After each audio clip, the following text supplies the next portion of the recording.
Hello everyone. I originally wrote this post 5 years ago. It was with great hesitation that I even discussed this topic, people of the lie, because it requires the highest level of discernment, spiritual discernment, to apply to your life. Several years prior to that, I read one of the most powerful books of my entire life. This was the book People of the Lie by Dr. Scott Peck, a psychiatrist. And then Dylann Roof happened. For those who may not know, this was a young man who was a white supremacist who intentionally shot and killed 9 black church members while they were praying in the Emmanuel African Methodist Episcopal Church. Those 9 members included the pastor, and the church was located in South Carolina. This event rocked the entire nation. The entire world even mourned and were baffled by what just happened. Most assumed that he must be a crazy person to do such an egregious and ugly thing. And of course, the thought crossed my mind first and foremost as well. This must be an insane individual. However, when I saw him on television, instead of looking at him and thinking of how crazy he was or looked, I immediately saw evil all over his face and especially in his eyes. That moment immediately brought me back to the book People of the Lie by Dr. Scott Peck. This psychiatrist methodically breaks down several characteristics of people who he believes are people of the lie. People of the lie are people who are basically tormented, taken over by evil within themselves. He uses case studies to describe people who he has treated as clients for psychological treatment, but he could not help because they were not mentally ill. Their sickness had far more to do with that of a spiritual nature. They were spiritually sick, ridden by evil. These were people who had been overturned and their lives have been at this point led by evil. And Dylann Roof seemed to be that type of individual who Dr. Peck had characterized as a person of the lie.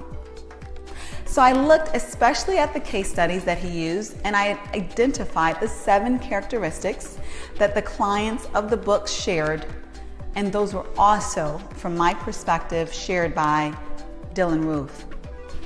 So number 1 is the urge to have control over others. They seek control over others.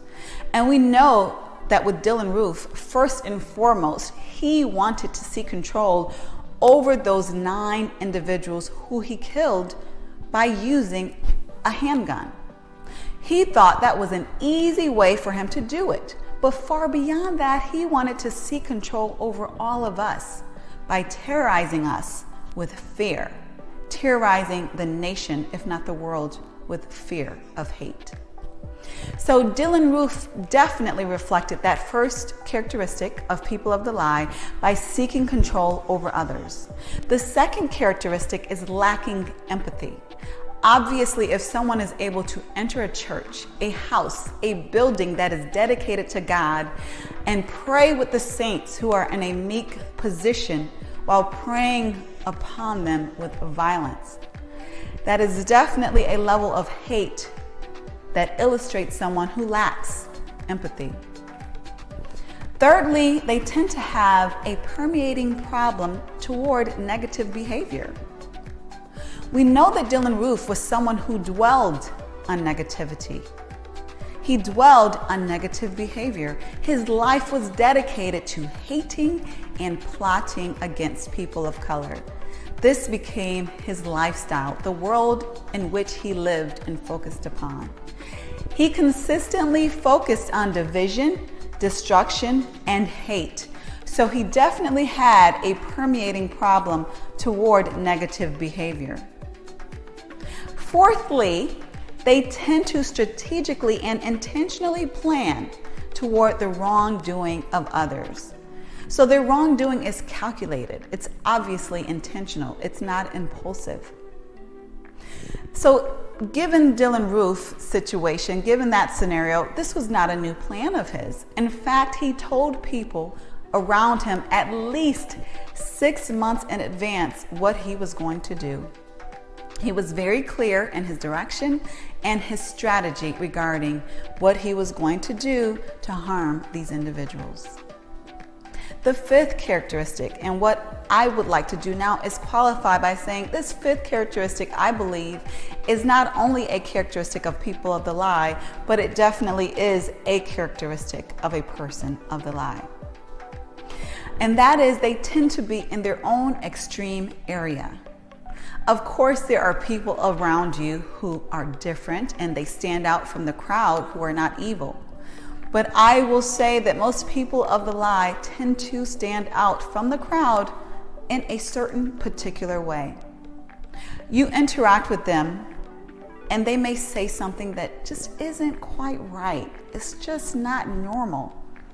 And you may not even necessarily be able to put your finger on it, but you know it's not right. They tend to not live like other people. They often have a very difficult time accepting even how other people live. And that has to do with not only them being different from most people, but their need to control others. They have a difficult time connecting with others. And we definitely know that Dylann Roof stood back in his old evil dwelling. He was very atypical. He walked around with an old guard. Most would say outdated guard, for example. He often used the old Rhodesian flag. He used these old symbols that represented white dominance from many years ago. He was very different from modern day people. Even themes of acceptance that we tend to focus on today, even if we don't accomplish those themes of acceptance, of racial harmony, at least the mainstream says, hey, this is the right thing to do. It's a normal and important goal. Whereas someone like Dylann Roof says, this is not my goal. So he was very atypical to modern and current society. Sixthly, they tend to show no remorse because we know people make mistakes. But even after Dylann Roof was arrested, he did not show any remorse whatsoever for what he did. But in fact, he actually had a smirk on his face. That smirk would reflect someone who was celebrating the atrocious violence that he had committed on the people and the world, I might add. The seventh characteristic is they tend to not be corrected even by punishment. So even after Dylann Roof was arrested, put behind bars, he was still not showing any remorse. He saw the threat of living all of his years behind bars, possibly even the death penalty, yet he still did not show that he was going to change or that he even wanted to change any of his ways. In fact, he was still a huge proponent of racial disharmony and destruction. So what I wanted to do, I definitely wanted to illustrate these 7 very important characteristics of people of the lie that was first modeled by Dr. Scott Peck, a profound psychiatrist in my perspective. I want you to understand these different ways that you can identify that people may need help other than even mental help, and identify if it's beyond your capacity to help them. I hope that you have benefited from this message, or at least found it interesting. And if you know anyone who might benefit from it or find it interesting, please do not hesitate to share it with them, and have a blessed day.